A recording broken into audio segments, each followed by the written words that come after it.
నా ప్రియమైన బిడ్డా, ఈ లోకంలో నిన్ను ఎవరైనా విడిచిపోయి ఉండవచ్చు. నీ హృదయం బాధతో నిండిపోయి ఉండవచ్చు. కానీ గుర్తుంచుకో, నేను నిన్ను ఎప్పటికీ విడువను. నీ కన్నీళ్లు నేను చూస్తున్నాను. నీ నిశ్శబ్ద ప్రార్థనలు నేను వింటున్నాను. నువ్వు ఒంటరిగా అనిపిస్తున్నప్పుడు కూడా నేను నీతోనే ఉన్నాను. నీకు తోడు నిలబడే వారు లేకపోయినా నేను నీకు తోడు నిలబడుతున్నాను. భయపడకు, నేను నీ కాపరి, నీ రక్షకుడు. ఈ రోజు నీ హృదయం గాయపడింది కదా? నీకు అన్యాయం జరిగింది కదా? నిన్ను అర్థం చేసుకునే వారు లేరు అనిపిస్తోంది కదా? బిడ్డా, నీ బాధను నేను అర్థం చేసుకుంటున్నాను. నీ ప్రతి కన్నీటి చుక్కను నేను లెక్కపెడుతున్నాను. నీ జీవితం ఇక్కడితో ముగియదు. నీ కథ ఇంకా పూర్తి కాలేదు. నేను నీ జీవితంలో ఒక అద్భుతం చేయబోతున్నాను. నీవు కోల్పోయిన దానికంటే గొప్పదాన్ని నేను నీకు తిరిగి ఇస్తాను. నీవు కోల్పోయిన శాంతి, నీవు కోల్పోయిన ఆనందం నేను మళ్ళీ నీకు ఇస్తాను. ప్రస్తుతం నీ పరిస్థితి కఠినంగా ఉండవచ్చు. కాని ఇది శాశ్వతం కాదు. ఈ చీకటి కాలం ముగుస్తుంది, వెలుగు వస్తుంది. నేను నీ జీవితాన్ని మార్చబోతున్నాను. నీ కుటుంబంలో ఆశీర్వాదం వస్తుంది. నీ ఇంటిలో శాంతి వస్తుంది. నువ్వు నన్ను నమ్ముతావా? నీ భయాన్ని నా చేతుల్లో ఉంచుతావా? నీ సమస్యలను నాకు అప్పగిస్తావా?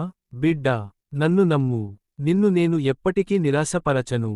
నీ కోసం నేను పని చేస్తున్నాను. నీ కోసం నేను మార్గం సిద్ధం చేస్తున్నాను. ఇప్పుడే నీ జీవితంలో ఒక కొత్త ప్రారంభం జరుగుతోంది. నీ కష్టాలు తగ్గిపోతున్నాయి. నీ ప్రార్థనలకు సమాధానం సమీపంలోనే ఉంది. కాస్త ఓపిక పెట్టు, కాస్త విశ్వాసం ఉంచు. నేను నీతోనే ఉన్నా, నా బిడ్డా. ఈ లోకంలో నిన్ను ఎవరు విడిచినా నేను నిన్ను ఎప్పటికీ విడువను. నీ జీవితంలో అద్భుతం జరుగుతుంది. శాంతి నీ హృదయాన్ని నింపుతుంది. ఆశీర్వాదం నీ ఇంటిని నింపుతుంది. నేను నీ దేవుడిని. నేను నీతోనే ఉన్నాను ఎప్పటికీ. ఈ రోజు నేను నీ హృదయంతో మాట్లాడుతున్నాను. నీ జీవితంలో ఎంత గాయమున్నా, ఎంత బాధ ఉన్నా, ఎంత భయం ఉన్నా నేను నీతోనే ఉన్నాను. నీవు ఒంటరివి కావు. బైబిల్లో నేను చెప్పిన మాట గుర్తు పెట్టుకో. భయపడకుము, నేను నీతో ఉన్నాను. నీవు నన్ను నమ్మిన ఎడల నీ హృదయ గాయాలు స్వస్థత పొందును. నీవు నన్ను నమ్మిన ఎడల నీ ఇంటిలో శాంతి కలుగును. నీవు నన్ను నమ్మిన ఎడల నీ కన్నీళ్లు ఆనందంగా మారును. జీసస్ క్రైస్ట్గా నేను చెప్పుచున్నాను. నీ విశ్వాసమే నీ బలం. నీ నమ్మకమే నీ స్వస్థతకు ద్వారం. నీ శరీరంలో వ్యాధి ఉన్నా, నీ మనసులో ఆందోళన ఉన్నా, నీ జీవితంలో సమస్యల తుఫాను వచ్చినా నీవు నన్ను పట్టుకొని నిలబడుము. నేను వైద్యుని కన్నా గొప్పవాడిని.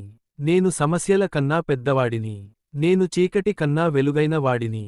నీవు ఒక అడుగు విశ్వాసంతో వేస్తే నేను 100 అడుగులు నీ వైపు వచ్చదను. నీవు ఇలా ప్రార్థించుము.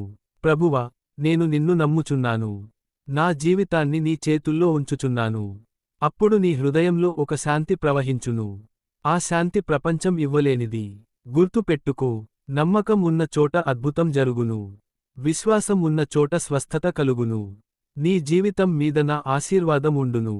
నీ కుటుంబం మీద నా కృప ఉండును. నీ భవిష్యత్తు నా చేతుల్లో సురక్షితమై ఉండును. ప్రియమైన నా పిల్లలారా, ఈ రోజు నేను నీ హృదయంతో మాట్లాడుచున్నాను. నీ కళ్లలో కన్నీళ్లు ఉన్నా, నీ మనసులో భయం ఉన్నా, నీ జీవితంలో తుఫాను వచ్చినా నీవు ఒంటరివి కావు. జీసస్ క్రైస్ట్ చెప్పుచున్నాను, నన్ను నమ్ముము. నీ విశ్వాసమే నీ స్వస్థతకు మార్గము. నీవు బలహీనుడవని అనుకొనవద్దు. నీవు విరిగిపోయిన హృదయంతో ఉన్నా నేను నీ హృదయాన్ని మళ్లీ కట్టుదిట్టం చేయగలను. నీవు చీకటిలో నడుస్తున్నా నేను నీకు వెలుగుగా ఉండెదను. బైబిల్లో వ్రాయబడినది, నమ్మినవారికి సమస్తమును సాధ్యమే. నీ శరీరంలో వ్యాధి ఉన్నా భయపడవద్దు. నీ కుటుంబంలో సమస్యలు ఉన్నా నిరాశపడవద్దు. నీ ఆర్థిక కష్టాలు నిన్ను దిగులు పరచినా ఆశ విడువవద్దు. నీవు ఒకసారి హృదయపూర్వకంగా ఇలా చెప్పుము. ప్రభువా, నేను నిన్ను నమ్ముచున్నాను. నా జీవితాన్ని నీ చేతుల్లో ఉంచుచున్నాను. అప్పుడు ఒక అద్భుతమైన శాంతి నీలో ప్రవహించును. ఆ శాంతి ఈ లోకం ఇవ్వలేనిది. నీ గాయాలకు నేను మందు. నీ కన్నీళ్లకు నేను ఆదరణ. నీ భవిష్యత్తుకు నేను ఆశ. నన్ను నమ్మిన ఎడల నీ జీవితం మారును.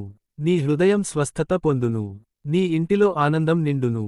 భయపడకుము, నేను నీతో ఉన్నాను. విశ్వాసమే నీ విజయం. ప్రియమైన వారలారా, ఈ రోజు నీ హృదయంలో ఒక మాట నాటుకో, నీవు ఒంటరివి కావు. నీ పరిస్థితులు ఎలా ఉన్నా, నీ సమస్యలు ఎంత పెద్దవైనా, పరలోక తండ్రి నీను విడిచిపెట్టడు. జీసస్ క్రైస్ట్ చెప్పుచున్నాడు, నా దగ్గరకు రా. భారముతో ఉన్నవాడా, నేను నీకు విశ్రాంతి ఇస్తాను. నీవు అలసిపోయావా? నీవు చాలాసార్లు ప్రయత్నించి విఫలమయ్యావా? మనుషులు నిన్ను అర్థం చేసుకోలేదా? గుర్తు పెట్టుకో, దేవుడు నీ హృదయాన్ని తెలుసుకొనుచున్నాడు. బైబిల్ చెబుతుంది, యెహోవా నా కాపరి, నాకు కొదువలేదు. నీకు ఇప్పుడు కొదువగా అనిపించవచ్చు. నీ జీవితంలో తలుపులు మూసుకుపోయినట్లు అనిపించవచ్చు. కాని దేవుడు మూసిన తలుపు వెనుక మరింత గొప్ప ద్వారం సిద్ధం చేస్తున్నాడు. నీవు కన్నీళ్లు కార్చిన ప్రతి రాత్రి ఆయనకు తెలుసు. నీవు మౌనంగా భరించిన ప్రతి బాధ ఆయనకు తెలుసు. ఈ రోజు నీవు ఇలా చెప్పు, ప్రభువా, నా పరిస్థితి కంటే నీ శక్తి గొప్పది. అప్పుడు భయం తగ్గిపోతుంది. అప్పుడు ఆందోళన కరిగిపోతుంది. అప్పుడు నీలో ధైర్యం పెరుగుతుంది. విశ్వాసం అంటే సమస్యలు లేవు అని కాదు. విశ్వాసం అంటే సమస్యల మధ్యలో కూడా దేవుడిని నమ్మడం. నీవు పడిపోతే లేపేది ఆయన చేతి. నీవు ఏడిస్తే తుడిచేది ఆయన ప్రేమ. నీవు సందేహిస్తే బలపరచేది ఆయన వాక్యం. ధైర్యంగా ఉండు. నమ్మకంగా ఉండు. ప్రార్థనలో నిలకడగా ఉండు. నీ రేపటి రోజు ఈ రోజు కన్నా గొప్పదిగా మారుతుంది. ఆమేన్.